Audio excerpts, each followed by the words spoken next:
Madame Annie Samson, donc en tant que mairesse, vous avez en responsabilité le Petit Maghreb, donc la partie du Petit Maghreb.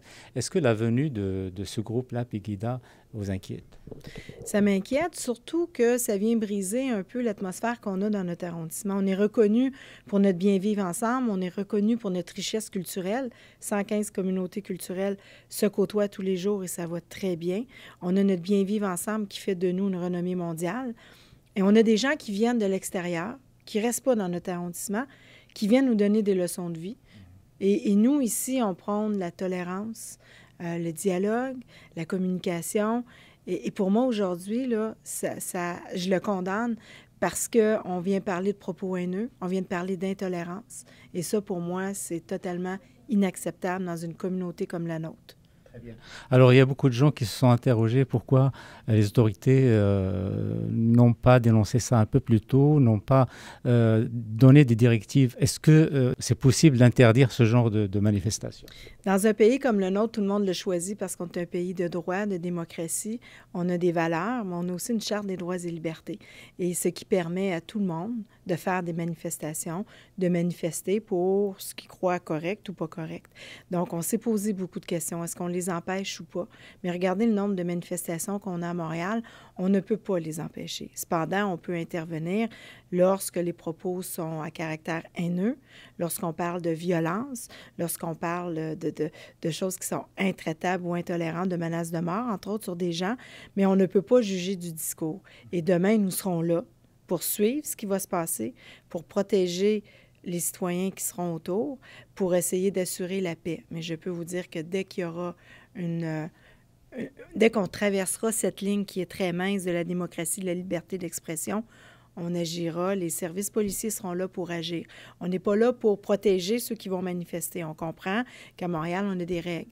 On a un règlement, on a des outils qui nous disent qu'un itinéraire doit être donné, on ne doit pas être masqué, on doit faire ça dans le respect. C'est ce qu'on va s'assurer qu'il soit fait demain. Actuellement, on a un itinéraire qui a été fourni. Donc, on va suivre cet itinéraire-là. À partir du moment où on verra qu'il y a des moments où il y aura de la violence, où il y aura des propos haineux qui seront émis, nous allons agir. Mais on doit le faire aussi dans le respect. Et moi, je serai intraitable sur la façon dont on va traiter la communauté. Et je peux assurer mon appui à la communauté parce qu'à Montréal et dans notre arrondissement, c'est ce qui fait de nous, ça fait partie de notre ADN et le respect fait partie de notre façon de faire. Très bien. Alors, la moindre qu'on puisse dire, c'est que bon, c'est un rassemblement, une marche de provocation, puisqu'il vient chercher donc cette communauté là au cœur de cette communauté justement ici à Villeray-Parc Extension. Il y aura une contre-manifestation. Et est-ce que vous craignez une confrontation? Bien, écoutez, c'est ce que le groupe veut. Donc, il ne faut pas jouer dans leur jeu. Donc, eux, ce qu'ils veulent, ils viennent provoquer. Qu'est-ce que vous suggérez justement aux gens qui viendront donc à ce contre-rassemblement? Mais moi, je leur dirais, soyez de glace, ne réagissez pas à leurs propos, faites pas par exprès pour embarquer dans leur jeu, parce que ce qu'ils vont vouloir, c'est provoquer. Ils sont très intelligents, ils connaissent la ligne, ils savent jusqu'à où ils peuvent aller. Mais de l'autre côté, nous, on va réagir. Évidemment, on a des émotions, mais je vous demanderais vraiment d'être de glace, de les observer. Mais c'est tout. Parce que dès que la manifestation va être terminée, ils retourneront chez eux.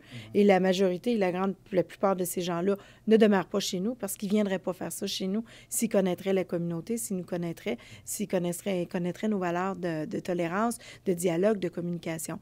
Et pour nous, ça va être vraiment important de dire aux gens, essayez de ne pas embarquer dans leur jeu, c'est ce qu'ils veulent. Provoquer, ils veulent amener la violence. Et pour nous, c'est tolérance zéro. Et je vous invite vraiment, je sais que c'est dur, je sais que les propos qu'ils vont nous dire probablement vont nous toucher tout le monde. Je dis le nous parce que je m'inclus là-dedans. C'est pas mes valeurs, mais il faut pas embarquer dans leur jeu.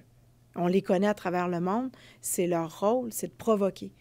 Embarquons pas là-dedans, élevons-nous en haut de cette poussière-là et laissons-les faire pour qu'ils partent le plus vite possible.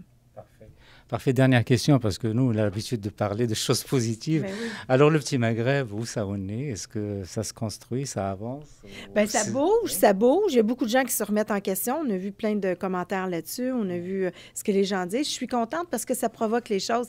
Je pense que le printemps, maintenant, ça peut être un printemps érable, ça peut être le printemps arabe pour nous, parce que le Petit Maghreb va peut-être se relever, repartir avec des nouvelles idées. Les commerçants veulent embarquer aussi. La communauté communauté aussi se prend en main.